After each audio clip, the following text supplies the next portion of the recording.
Ang sagot ko ganito, yung isang taong patay na, nasa kapangyarihan na ng Diyos yun.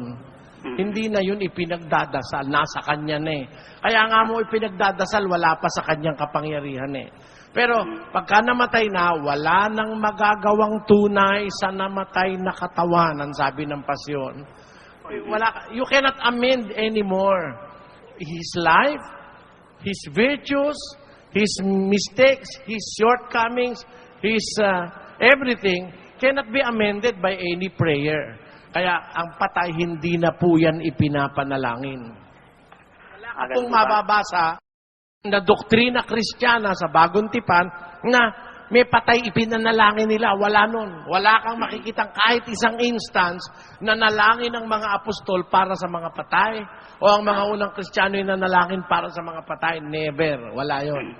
Kasi alam nila ang kahulugan na ang tao'y pag namatay na, nasa kapangyarihan ng buong buo ng Diyos.